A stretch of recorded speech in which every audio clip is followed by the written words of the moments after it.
Hey you, if you're enjoying the podcast, do us a favor and go into your podcast app right now and tap the subscribe button so you never miss another episode. And if you're into reading, go to weirdtruecrime.com to get written versions of the cases we cover on the show, along with extra visual content. All the fun happens on social media, so come talk to us on Instagram, Twitter, and TikTok at our handle @weirdtruecrime. And I know it's a giant pain, but it would mean the world to us if you would take 2 minutes to leave us a rating and review. We'll be sure to give you a shout out on future episodes.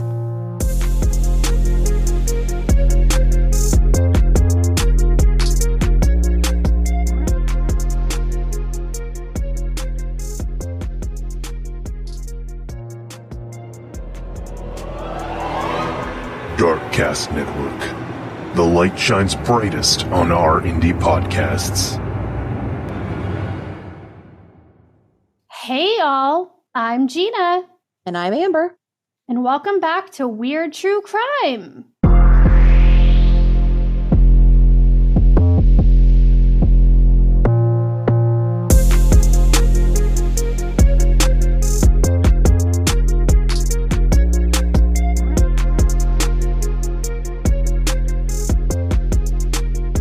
The holidays are fast approaching. I swear it was Halloween only 2 days ago, and now we're at Thanksgiving with Christmas waving maniacally around the corner. Thanksgiving was always one of my favorites growing up because food. Green bean casserole has a special place in my heart, and it always will. You can keep your yams and your sweet potatoes away from me, though. Thanks. You are crazy. Sweet potato casserole is the best, and you just haven't had mine. And I promise I can change your mind. Maybe. You'll have to put your money where your mouth is there. Okay, I'll bring you some leftovers this year. Okay. What are your other favorite dishes?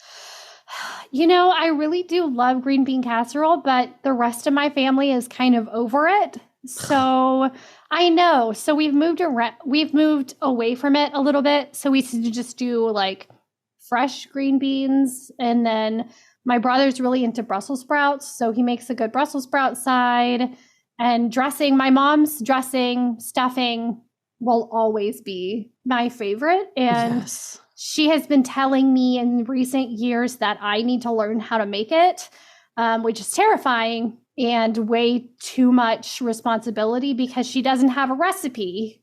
She just eyeballs it and like tastes it and figures it out as she goes. So yeah, I'm dreading trying to take that torch, but it's going to happen at some point. Dear God, I think our moms were cloned there. Oh, really? 100%. My mom has a dressing stuffing recipe that she got from her mom that there's nothing written down anywhere. It's all locked in the vault. And if she doesn't pass it on to me, then it doesn't go any further. And she has been telling me for years, Amber, I need to show you how to make the stuffing. She tried to show me a couple of Thanksgivings ago, but I can tell you there's cornbread involved. That's about it. Yeah. No, I don't even know that much. I'm terrified. We can go through the terrifying journey together. Okay. But you know their recipes aren't the same. No. It's just we'll be there for moral support. I'll be like, how did yours turn out this year? Exactly. Do you have any other special Thanksgiving traditions? Not really. I'm also responsible for buttermilk pie. Yes. So you are the buttermilk pie queen. Thank you. Yes, I have been dubbed the buttermilk pie maker, and I probably will be for the remainder of time. So yes. I was going to make just one, but maybe I'll make two for extras to give to people who want it because it is really delicious. What about you? What are your like must-haves or main traditions? So the weird thing was before I was pregnant, I could not stand cranberries. Cranberry sauce, like that weird canned jelly substance that everyone seems to love.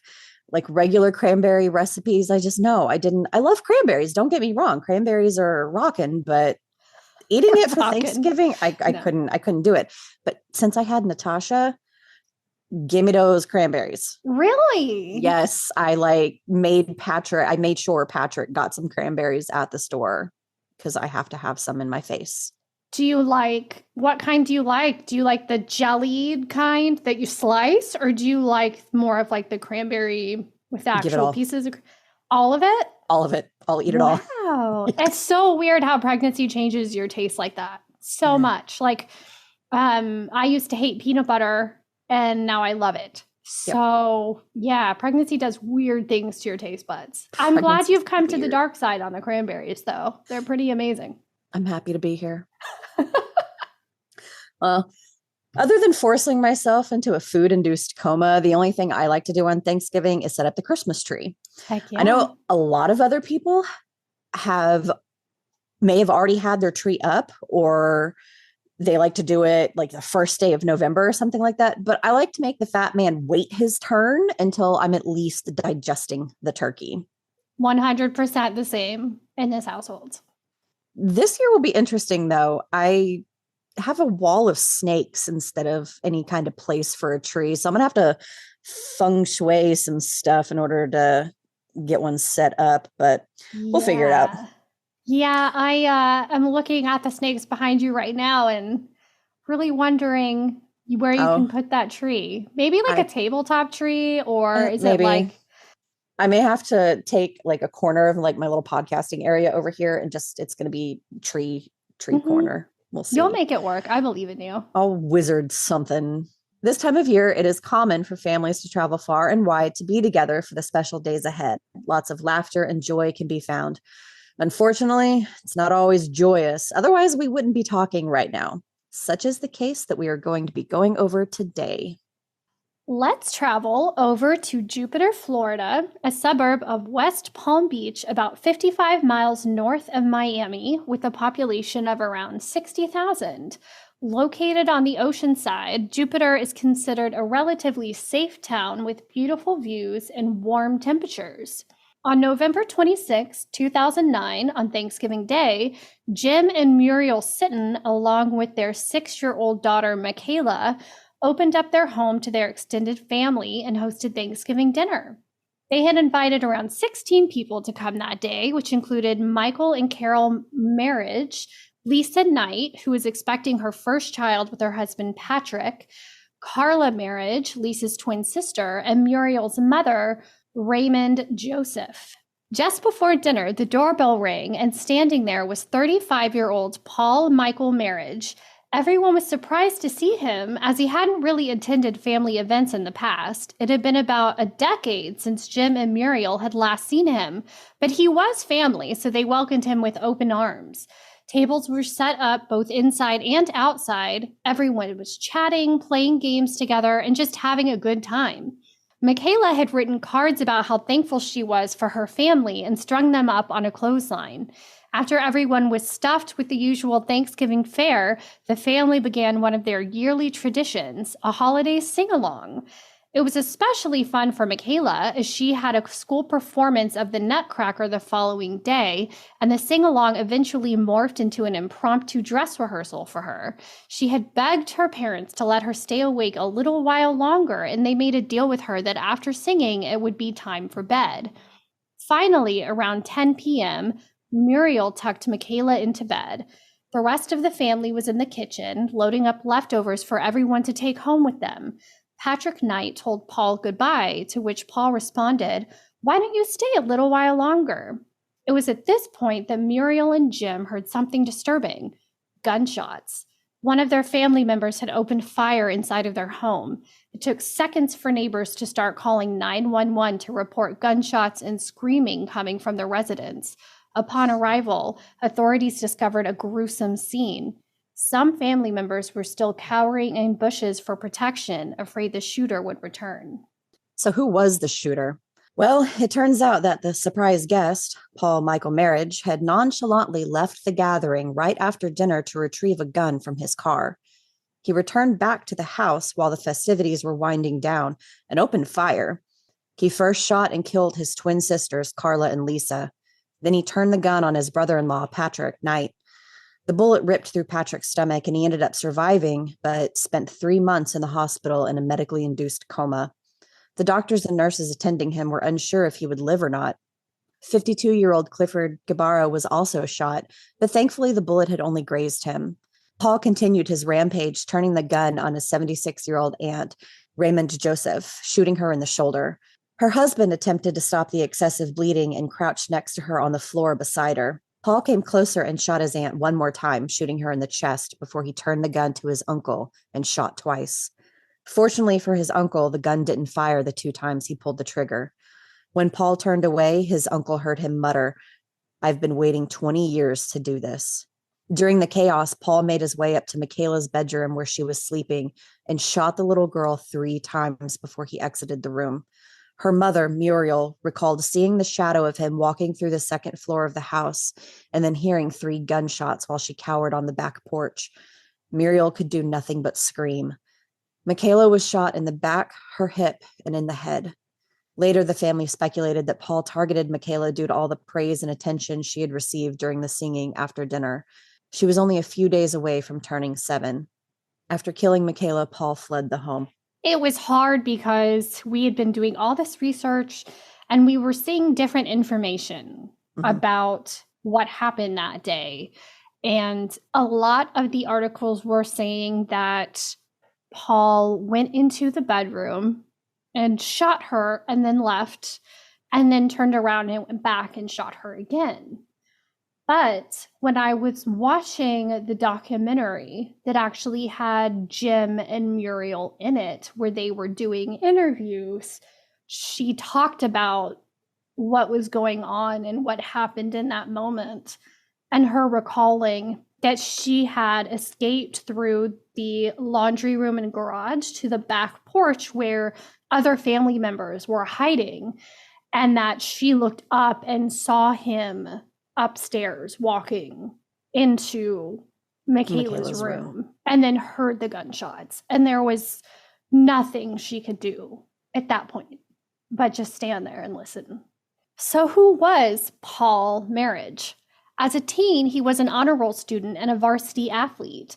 On his senior page in his yearbook, he wrote a touching tribute to all 32 members of his family, stating, "I love you now and will forever," which is kind of a weird thing for a teenager to write in his yearbook, especially along with all of the other pages of people just saying, "Hey, I'm so glad I'm done with this. Time to move on to the real world." And here he was writing this very touching tribute to his sisters, saying how much he loved being their big brother and how much he loved his parents and the rest of his family. So it was a very strange thing to write, especially considering how the story ends up. So it's almost like he was overcompensating for actual resentment that he had for everybody. Yeah, definitely. That's a really good way to put it, actually. According to a former classmate, he was handsome and fit, driven and mature, personable but quiet. He was a kicker on the football team, which isn't something that was taught at practice, so he would practice on his own. He had plans to attend the University of Miami and become a doctor. He was remembered for having a lighter side and would joke about being afraid of losing his hair. He even began using Rogaine as a teen to try and prevent becoming bald later. So it sounds like he was a pretty normal guy who had a lot of ambition and great things ahead of him. He had a super supportive family who could afford to send him to a very top-tier private school. And he had everything going for him. But it sounds like even as a teenager, he had his own insecurities and was already worried about balding and other issues that he may have down the line, which is normal. He sounded like a typical teenager. After he graduated from high school, he attended the University of Miami, just like he had hoped to. To all his friends and family and those around him, he seemed completely normal on the surface, like we were saying. According to Paul's mother, he had a mental breakdown at the age of 19 while in his honors program in college. It was then that he began suffering from severe depression and obsessive compulsive disorder. After college, things began to take an even sharper turn. In 1998, he was arrested by Miami-Dade PD for disorderly conduct. We're unsure of the exact charge, but a friend described him as mentally troubled at that point. He wasn't able to hold a job due to his mental health, so his parents supported him financially. His parents were unable to care for him properly while he was living in their home, or so they said, so they paid for him to have a condo in Miami, Florida. Them not wanting him in their home anymore made him feel very slighted and angry for putting him out, which added to his negative feelings toward his family, which is completely understandable. But it seems like even at this point, they may have felt uncomfortable with him in their home and decided it was for the best if he had his own place to live and wasn't under their roof anymore, which is a little alarming in itself. So after he was put into this condo in Miami on his own and feeling slighted and probably a little abandoned, his mental health continued to spiral, and he suffered from insomnia and began putting on a large amount of weight. He would repeatedly bathe, taking 2-hour-long showers. He also shaved constantly and struggled to make decisions and routinely skipped his medicine. He had a history of violence. He once shot himself in a suicide attempt. In the early 2000s, he requested a restraining order against one of his sisters, saying she had threatened to kill him, but he dropped the request a few weeks later. In 2006, his sister Carla requested a restraining order saying that he had threatened to kill her by cutting her throat and then kill himself, but then she dropped it a few weeks later. So we already have a very strange history beginning to build between him and his family members at this point. Let's take a minute to talk about this mental break that he had in college and a little more about how that could come about.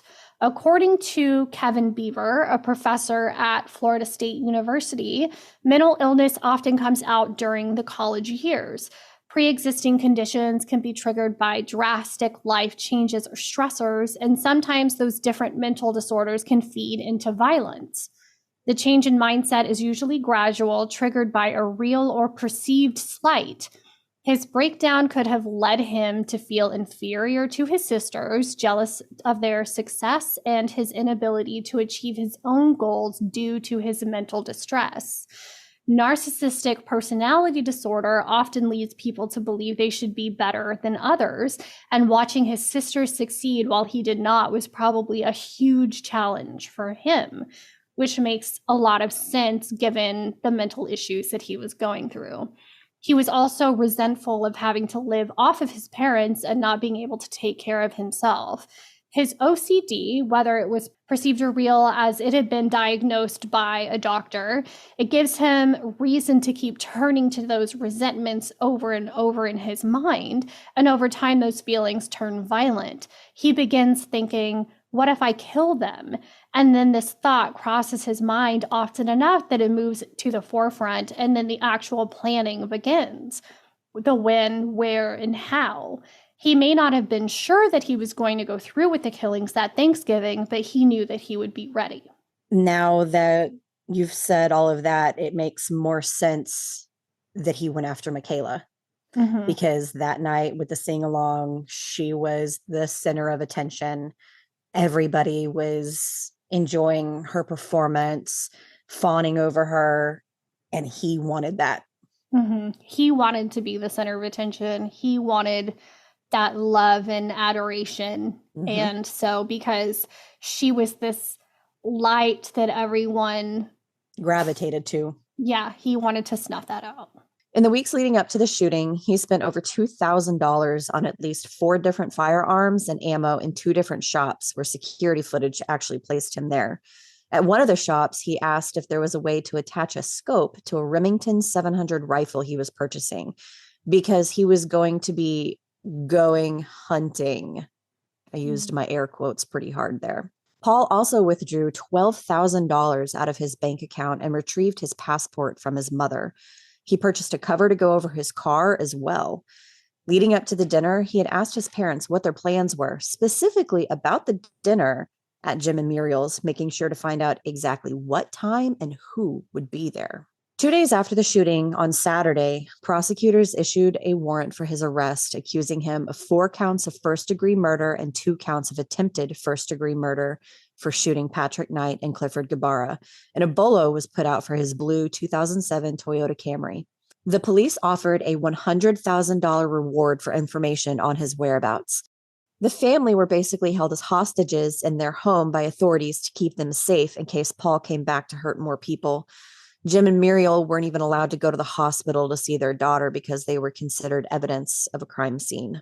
Investigators didn't find him, but searched his residence for any clues about where he could have gone. Flyers were put up in multiple languages in the hopes that someone would spot him. Due to Paul's unknown whereabouts, the family were not allowed to hold funerals for their family members where they wanted to. They were asked to have the service at the local high school because it was the easiest place for police to protect.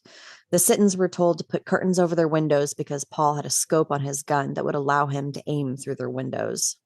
Could you imagine not being able to leave your home because your family member could come back and try to kill more of you? You would essentially feel like you're being hunted. Yeah. I mean, he was going hunting. So here you are stuck in your home where your daughter and other family members were brutally murdered. And being hunted by your deranged family member. I can only imagine how many times afterwards they asked why. Mm-hmm. Why? Mm-hmm. Being scared to walk past a doorway or a window for fear that he could be standing there waiting for an opportunity. No, I can't even begin to comprehend what that would have been like to have to go through. Paul Michael Marriage was finally picked up by federal agents in the Florida Keys on January 2nd, 2010, 38 days after the shooting. His family endured 38 days of basic house arrest and constant fear for their lives. His arrest occurred only a few hours after he was featured on America's Most Wanted, and a viewer, I think it was the owner or the management of the Edgewater Lodge, recognized Paul's vehicle and called in the tip. Paul had reportedly checked into the Edgewater Lodge in Florida's Middle Keys on December 2nd, 2009, under the name John Baca. In a news release from the U.S. Marshals, they said Paul had paid a cash advance of 2 weeks on a second-floor room in the motel, presumably using some of the $12,000 he had withdrawn before the shootings. He also covered his blue Camry with a car cover and had switched the tag with another car he owned in 2006, a 1991 Lexus. After the police received the tip, they raced over to the hotel to verify the tip was legit and proceeded with extreme caution as they knew he was armed. And they found Paul in his room on his computer. Thankfully, he was taken into custody without incident. America's Most Wanted cameras were on scene when the police took Paul into custody, giving him the opportunity to say the following to the camera. Quote, 18 years, I've been tormented. I've had chronic medical problems, mental problems. It's been a nightmare. I didn't even know what I was doing. It was the only thing I could do. I went several times to turn myself in. I was waiting for my parents to maybe make a statement and tell me to turn myself in. I didn't know what to do. And today, right now, watching on TV, my cousin, I didn't know. I didn't know what to do. I just can't believe I've done all this. I just can't believe it. End quote. Prosecutors wanted to put together a story of what happened that day of the shooting. A forensic psychologist said he absolutely chose Thanksgiving to go through with his fantasy because he wanted to tarnish the happy holiday that his family usually had. Family members in attendance said he seemed relatively normal that day, but they did note that he didn't eat anything during the meal. During the singing and other festivities, he sat to the side and he didn't participate. He didn't like watching Makayla get all of the attention that he felt was rightfully his, which is what Amber had stated earlier. He got up and walked through the group to go outside, which Jim Sitton, Makayla's father, thought was kind of rude, but he figured he went outside to smoke a cigarette or something else. As we now know, he was actually going to his car to get the gun he brought with him. Psychologists also say that he spared his parents because he wanted to punish them for the expectations they put on him by injuring and killing their relatives. So he wanted his parents to see their loved ones die. Knowing that he had thought all of that out, there's no way that you can sit there and say that his mental illnesses inhibited him from thinking clearly. Because he clearly thought this out. Mm-hmm. On October 27, 2011, Paul pleaded guilty to the murder of his 4 relatives, avoiding a possible death sentence after reaching a plea deal with prosecutors. Palm Beach County Circuit Judge Joseph Marks sentenced him to 7 consecutive life terms, telling him, "You'll never see the light of day." I love that line. I know, and it's well-deserved. So, way to go, Judge Marks. As part of that plea agreement with prosecutors, he had to agree to waive any rights of appeal, which I love, and I'm so glad they did that, because not only is it a pain for the courts, the family members have to go relive that every single time. Exactly. He was up for appeal. And I'm so glad that they don't have to do that. Yep.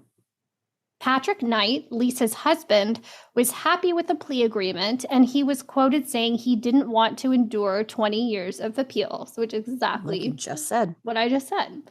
However, Jim Sitton, Makayla's father, wanted marriage to go on trial and potentially face the death penalty. He had urged the judge to delay sentencing so he could prepare a proper presentation with an attorney. The start of the trial had been scheduled for January, and Marriage's public defenders had filed court documents expressing their intent to defend him using an insanity defense. However, after the court proceeding, State Attorney Michael McAuliffe released a statement in which he said that after careful evaluation and consideration, he decided to accept Paul's plea as he determined it was an appropriate resolution to the case, which I agree, because if he had done the insanity defense and had been acquitted, that would have been an awful outcome for everyone involved. There's no happy ending here, period, because 4 lives were lost. But at least, as the judge said, he will never see the light of day. He will never set foot out of there.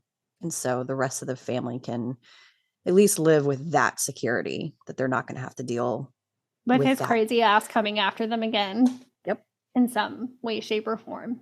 Yep. So at least they have that. Jim and Muriel Sitton still live in the house where the murders occurred. They welcomed 2 more daughters in 2012 and 2014, Natalia and Ryla. I immediately wondered why they would stay in the same house all these years after the murders, which is a question they have gotten many times over the years as well. Jim Sitton said that one awful night doesn't erase the years of happiness they spent with Makayla in the home. I can see that, but I don't know that I'd have the strength to stay myself. No, especially knowing that one of their daughters sleeps in the same room that she was in. Jim and Muriel ended up filing a negligence suit against Paul Marriage's parents, stating that not only did they know he was going to come that day, but they had some concern that he was a threat and didn't do anything to stop it or tell anyone. Carol Marriage, Paul's mother, had written an email to a relative prior to Thanksgiving saying, "Everyone is going up, including Paul. It will be interesting to say the least." She had even said to Lisa, who was killed during the shooting, "I hope he doesn't come and kill us all tonight." Lisa had replied, "Mom, it came to my mind, but don't say that to Dad, because Dad would get upset that we had such ideas." Jim had compared Paul to a wild animal, stating, "If someone brought a known dangerous pit bull or rattlesnake into your house and it killed people, wouldn't you want them to be held accountable?"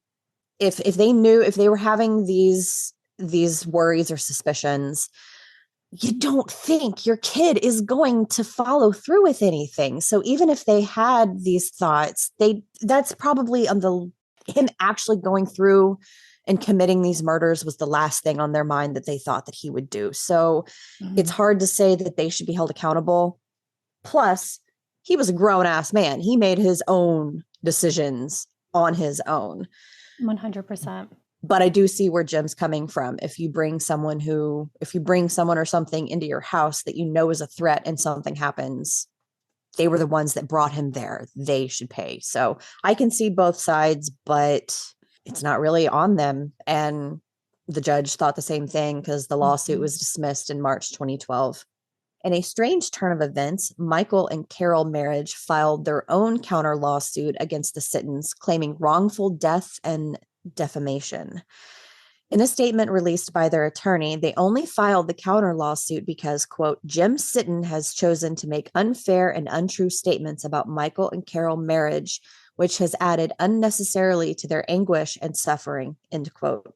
Michael and Carol claimed the Sittons were well aware of Paul's mental health issues and any potential danger and allowed him into their home anyway. Muriel Sitton's father, a doctor who treated Paul for his mental health issues throughout the years, had expressed his concerns that Paul may hurt someone and had even refused to let him attend a family function in his home.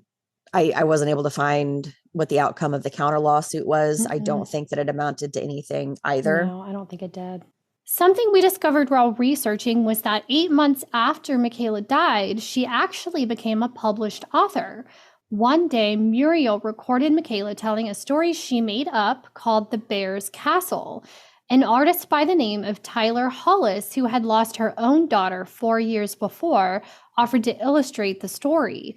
The Bear's Castle is a tale about a little bear who builds a castle and befriends a unicorn. 100% something you would imagine a 6-year-old talking about. Tyler mentioned that the hardest part about illustrating the story was listening to Makayla's little voice tell the story. Included in the illustrations are the pink and purple bedroom Makayla loved, as well as her quilt, some hand-drawn pictures, and the cross necklace that she hung on her bedside lamp. Inside the book cover is a design Makayla actually created herself. Muriel and Jim Sitton hosted a story time and book signing for their release where they played the recording of Makayla telling the story. They also had students from Florida Classical Ballet perform, and Makayla's piano teacher from the Jupiter Academy of Music sang a song she wrote for Makayla called Forever Friends. Proceeds from the book, which had an accompanying CD of her narrative, went to the Makayla Joy Sitton Foundation, which provides children's music and dance scholarships, and that leads us to Grace Notes Music Foundation. Here is their About Me information taken straight from their website. Quote, founded in 2010, the Grace Notes Music Foundation began as an outreach program of the Jupiter Academy of Music, whose purpose was the administration of the Makayla Joy Sitton Music Scholarships. Named after a joyful, talented music student who loved to play the piano, the scholarships were a way of honoring the life of Makayla. Her family wanted to continue her legacy and love of music by making music lessons possible for children in need.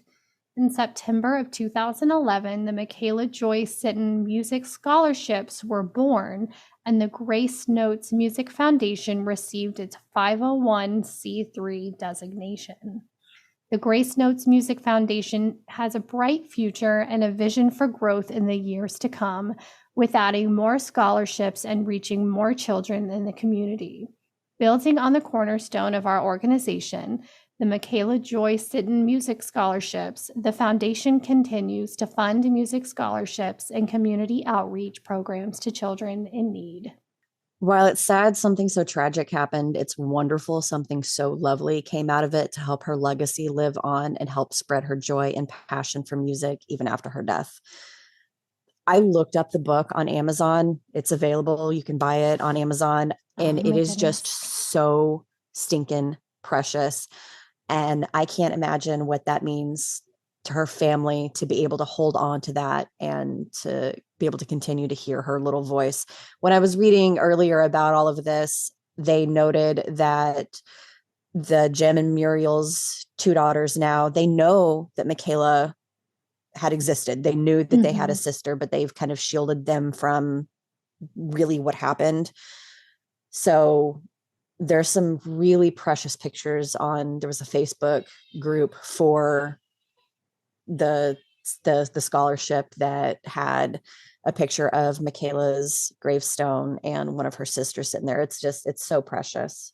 what a gift to have that recording of her to be Mhm. able to have always.